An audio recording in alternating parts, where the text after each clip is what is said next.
Assalamualaikum warahmatullahi wabarakatuh. Terima kasih yang udah stay lagi di channel Yatisam. Oh bisa guys, semoga langsung sehat, berkabar. Kalau untuk kita semuanya gimana kabar kalian? Kayak Yatisam dekat jalan raya, wajarin ya guys ya, jadi agak berisik. Nggak apa-apa deh. Selamat pagi semuanya. Udah pada ngopi belum? Gimana? Udah berapa gelas ngopinya? Jangan banyak-banyak, nanti lambungnya ini apa namanya kena ya guys ya. Terus juga nanti perut kalian buncit. Nggak apa-apa kak, soalnya saya stres. Ya udah nggak apa-apa deh. Oh ya, kita bahas apa hari ini? Tapi guys, by the way, ini H-2 mau puasa nih guys. Besok kita udah sahur ya guys ya. Kalian puasa apa enggak nih? Ya kak, saya niat puasa. Ya tapi niatnya aja ya, percuma ya guys ya kalau nggak dijalanin. Kalian puasa enggak? Ya tergantung kak. Kalau saya kuat ya saya puasa, nggak boleh kayak gitu ya guys ya. Kalian puasa ini udah wajib puasa.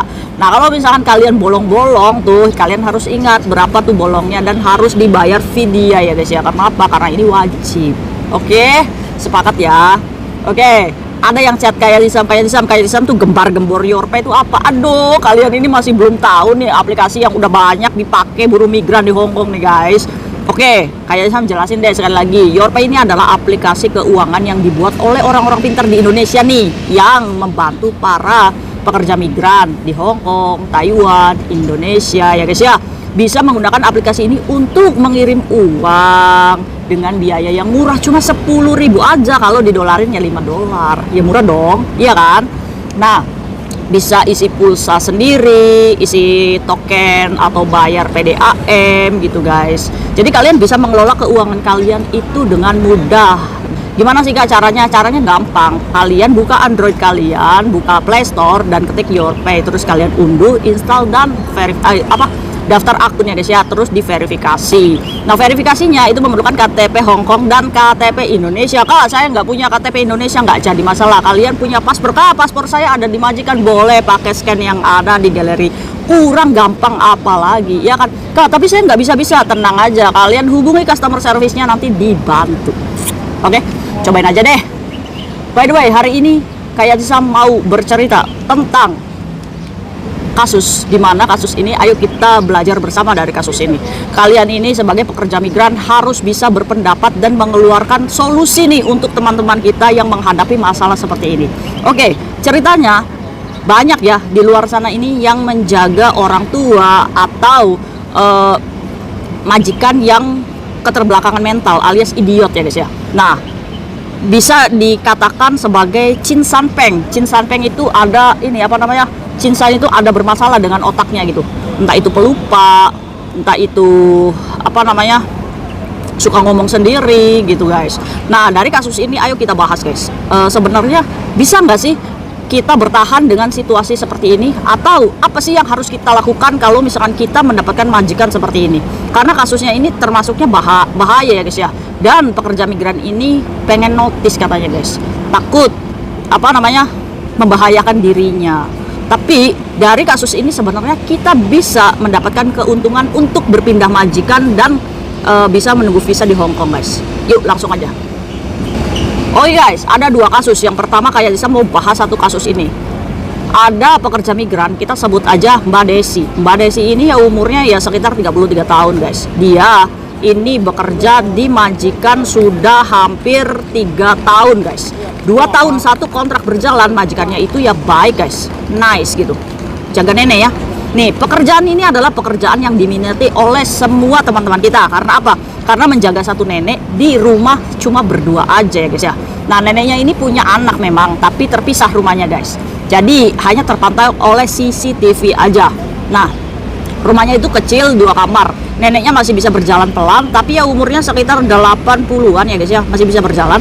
Terus dia neneknya ini punya kamar sendiri dan cecenya punya kamar sendiri. Kamar, terus di sananya dapur, kamar mandi sebelah sini, di sininya ya ruang tamu. Kecil lah guys.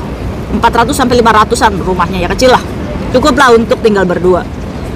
Nah, singkat cerita, satu kontrak neneknya ini baik-baik aja guys. Sayang banget nih sama cecenya. Nah, mulai di kontrak kedua sudah 1 tahun berjalan, ini ada masalah di Chin San Peng-nya. Alias dia ini berubah jadi suka ngomong sendiri, marah-marah sendiri, banting-banting barang sendiri, dan yang paling terakhir dia ini melukai ceceknya. Nah, neneknya ini entah ya guys ya, apa yang dilihat oleh neneknya ini terhadap Mbak Desi ini, setiap melihat Mbak Desi itu penuh dengan kebencian. Nah, ada nggak yang punya kasus kayak gini di luar sana? Benci banget sama Mbak Desi, nuduh-nuduh Mbak Desi itu katanya menjual rumahnya. Kan ini kan berarti udah masalah nih ya. Menuduh kalau Mbak Desi ini menjual rumahnya, terus mengambil uang di ATM neneknya. Neneknya ini laporan ke anaknya guys. Setiap Mbak Desi ini libur kan anaknya datang ya untuk sip gantian jagain maminya gitu. Nah, cerita nih maminya ini, saya tuh benci tuh sama itu tuh Desi tuh, dia itu menjual rumah saya ya, dengan bahasa Kantonis ya guys ya. Ya kalau kita bahasa Kantonisnya ya nanti ruwet kalian nggak paham. Jadi intinya yang dikatakan nenek tuh, Mbak Desi itu jual rumah saya. Terus dia itu nulis diary guys, menjelaskan tentang kejelekan Mbak Desi ini ke majikannya. Tapi majikannya ini ngomong, anaknya nih Syuce ya guys ya, ngomong sama Mbak Desi, udah jangan diladenin ya gitu kalau mami saya ngomong apa-apa gitu ya, karena anaknya itu masih merasa ya butuh gitu tenaganya Mbak Desi untuk menjaga maminya ya guys ya. Nah, ini konfliknya di mana? Malam hari guys, pada hari Rabu kemarin, si neneknya ini mengendap-endap ke kamarnya Mbak Desi dengan suara yang sangat pelan sekali guys. Dan apa yang kalian pikirkan yang dilakukan neneknya? Betul guys, dia mengambil satu buah gunting, terus dia mengendap-endap dan ditusukkannya ke dadanya Mbak Desi. Untungnya saat ini adalah musim dingin, di mana sweaternya Mbak Desi ini tebal guys, jadi yang nggak nembus tuh. Dan kekuatan neneknya ini, tangannya nenek itu kan udah nggak terlalu banyak tenaga ya guys ya. Ya orang tua kalau disuruh genggam aja kayak gini sekuat tenaga juga udah nggak ada gitu. Akhirnya ditusukkan tuh gunting tuh di dadanya Mbak Desi guys, ya di sweater itu. Ya sakit dong, Mbak Desi langsung kan melek tuh. Nah, setiap tidur ini posisinya pintunya Mbak Desi ini nggak ditutup guys, dan pintunya neneknya juga nggak ditutup karena ya jaga orang tua ya guys ya. Terus bangun dong, sakit dong Mbak Desi ditusuk kayak gitu. Nah, Mbak Desi tuh ingat guys, langsung ambil handphone, direkam tuh apa yang dilakukan neneknya. Terus akhirnya ya disingkirkan tuh guntingnya, terus dikirimlah ke Suce itu. Nah, besok harinya Suce-nya itu datang. Nah, bukannya memberikan solusi, tapi Suce ini ngomong sama Mbak Desi, kamu jangan viralin ya. Mbak Desi ini semakin takut. Wah, kalau saya bertahan di sini gimana dong? Bisa-bisa nyawa saya terancam dong ya, karena neneknya ini udah penuh dengan kebencian gitu. Nah, oke, itu kasus pertama guys. Kasus kedua, di mana ada anak baru 5 bulanan di sini. Dia tinggal di rumah itu, ada Bobo, ada anak yang idiotnya itu umurnya sudah lumayan guys, sudah 52 tahun ya, udah dada-dada ya kalau dia normal, tapi dia ini idiot ini keterbelakangan mental ya. Terus ada dadanya, terus dadanya itu kerja guys, sama singsangnya ini kerja. Nah, di rumah itu ada anak idiot dan bobonya aja guys. Nah, singkat cerita, masa adaptasi nih, dimana Cece ini bertemu dengan yang dijaganya ini, yang idiot ini baru beradaptasi kan, belum cocok banget gitu guys. Kalau ngelihat mbaknya nih, ngelihat PMI yang baru ini, dia ini selalu ngambil sapu guys. Ambil sapu terus dipukulin tuh ke Cece yang barunya. Kemarin itu chat kayak Kak Isam, kalau saya notice gimana Kak, tapi saya baru 5 bulan tapi saya masih pengen kerja Kak. Nah gitu guys ya, setiap katanya guys cuci piring nih selalu diplototin kayak gini. Kalian bayangin nggak? Kalau kayak Tisam kerja di situ sih, ngelihat anak kayak gitu tuh malah kayak Tisam jahilin gitu ya. Tapi teman kita ada kan yang memasukkan segala aktivitasnya itu dengan baper atau dengan membawa perasaannya, merasa nggak suka juga gitu guys. Ya itu kan kita kebalikan ya guys ya. Yuk kita bahas yuk dua kasus ini, sama aja kan, dipukul loh. Oke guys, kalau misalkan kalian berada pada pekerjaan yang seperti ini, ada dua pilihan guys. Kalian jangan mengambil notis atau yang merugikan kalian kehilangan pekerjaan. Kalau kalian mendapatkan kasus seperti ini, yang harus kalian lakukan adalah mengumpulkan bukti di mana kalian mendapatkan kekerasan. Meskipun itu dari nenek atau dari anak yang keterbelakangan mental, kalian harus mengumpulkan bukti berupa foto, video, atau apapun. Nah, kalian jangan speak up dulu, oke? Terus, kalian setelah ini kalau misalkan ini solusi di mana kalian pengen pergi dari rumah itu dulu ya guys ya, bukan untuk bertahan dulu, ini untuk perginya dulu, jangan mengambil notis. Nah, kalian setelah mendapatkan bukti tersebut, kalian ngomonglah sama dada yang tanda tangan kontrak, di mana kalian ngomong, "Dai, saya ini nggak bisa kerja seperti ini, bisa-bisa nyawa saya hilang." Terus pasti dadanya ngomong kayak gini, "Ya udah kalau kayak gitu saya interminate kamu." Ya nggak bisa kayak gitu dong, Dai. Nah, terus kamu maunya gimana? Saya pengen cari majikan lain, tapi saya minta bisa nggak kamu finishkan saya.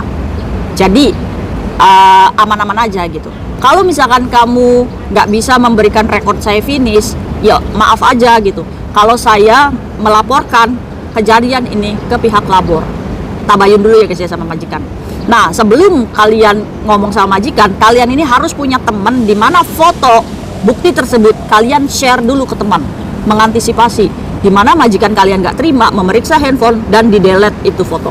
Jadi kalian harus transfer dulu tuh bukti itu ke teman kalian ya guys ya. Oke. Kak Jatisam itu ngomong kayak gitu ngarang. Ada guys kasusnya di mana mbaknya ini mendapatkan perlakuan yang sama. Dia melakukan hal tersebut, visanya baru kemarin turun dan sekarang kerja di majikan baru, kasusnya sama. Oke, itu cara terbaik di mana kalian bisa berpindah majikan tanpa menotis dan tetap kalian diuntungkan. Itu yang pertama ya guys ya. Yang kedua, kalau misalkan kalian memilih untuk bertahan, saya bertahan aja deh Kak, insya Allah saya bisa. Karena apa? Karena kerjaan itu kan nyaman ya guys ya, cuma berdua aja dengan nenek, iya kan? Nyaman. Semakin gelap guys, nggak apa-apa deh. Bertahan aja. Gimana Kak? Caranya saya bisa fight nih dengan pekerjaan saya dengan bertahan di kondisi seperti ini. Yang pertama, kalau yang dijaga kalian itu mengamuk, kalian harus segera telepon 999. Jangan telepon dadai kalian dulu ya guys ya, karena membutuhkan waktu gitu. Kalau yang dijaganya ini ngamuk gitu, cepet telepon 999 poking, dimana nanti polisi yang akan membantu menangani majikan kamu yang lagi ngamuk. Cepet poking. Apakah nanti majikannya di penjara? Enggak guys, kita lapor 999 itu ada polisi yang bagian untuk mengamankan orang-orang yang memiliki cin sanpeng kayak gini. Terus polisi ini langsung bawa dia ini ke rumah sakit guys. Oke? Itu menyelamatkan nyawa kalian untuk mengantisipasi orang-orang yang dijaganya ngamuk ya guys ya. Cepet telepon. Terus kalau misalkan sudah kasusnya kayak Mbak Desi ini, di mana neneknya ini bisa mengambil gunting atau pisau, berarti kalian harus menyingkirkan benda tajam di rumah kalian. Jangan ada dilihat sama nenek itu yang tajam-tajam, termasuk bolpen ya guys ya. Bolpen itu kan tajam ya guys ya, hati-hati kalian. Singkirkan semuanya. Kalau kalian pengen bertahan dengan kondisi seperti itu ya guys ya, singkirkan semuanya. Dan kalian harus mempelajari nih, gimana nih titik kelemahan nenek. Kalau dia fisiknya itu memang nggak letoy gitu ya, nggak terlalu banyak tenaga, kalau dia lagi ngamuk, oke, berarti kalian harus masuk kamar terus tutup terlebih dahulu. Jadi intinya kayak melihat anak kecil fabehe gitu guys ya. Kalau anak kecil itu kan pengen sesuatu itu kan nangis ya. Ya udah kita liatin aja gitu, seberapa dia itu. Oke, itu untuk kalian bertahan ya guys ya. Nah, oke, dari kasus itu kita bisa belajar guys, dari teman-teman kita yang menghadapi masalah atau majikan yang seperti itu. Nah, kalau dicurhati nih masalah kayak gini, solusi apa untuk mbaknya? Untuk pindah majikan atau bertahan? Pilihannya ada di kalian sendiri guys. Kayak Tisam cuma memberikan pandangan aja, sudut pandang aja. Oke, pilihan ada di kalian sendiri. Semoga solusi-solusi ini bisa bermanfaat untuk kita yang mendapatkan majikan seperti itu ya guys ya. Hati-hati. Kenapa sih Kak? Biasanya orang tuh kayak gitu. Yang pertama, pengaruh obat guys. Dia terlalu banyak minum obat sehingga mengakibatkan, ya kalau bahasa kedokterannya itu skizofrenia ya guys ya, atau kecanduan obat-obat kayak gitu guys. Jadi mengakibatkan pikirannya itu ya udah nggak ini seglek, kayak kecanduan narkoba. Itu kan kadang ngamuk sendiri ya guys ya. Gitu ya guys ya. Terus yang kedua yaitu keterbelakangan mental, dimana ya mental dia itu yang nggak normal ya guys ya. Nah, biasanya orang-orang kayak gini memiliki background zaman dulu itu kemok atau judes atau apa gitu guys, yang memiliki masa lalu yang buruk gitu, sehingga melihat kita itu benci ya guys ya. Apakah itu salah kita? Bukan salah kalian. Cuma kalian diuji sama Allah mendapatkan majikan seperti itu. Kalian bagaimana tuh? Ya, semoga kalian selalu sehat dan selalu dalam lindungannya. Ingat, kalau sudah membahayakan sekali, ambillah jalan di mana kalian tabayun dengan majikan untuk pindah majikan ya guys ya. Kalau misalkan kalian fisiknya udah ngerasa nggak ini nih, nggak bisa nih majikan kayak gini, saya nih takut nyawanya ini kena gitu, ya lebih baik ambil saran yang pertama untuk minta difinishkan. Oke, Semangat ya buat kalian. See you next video. Bye bye.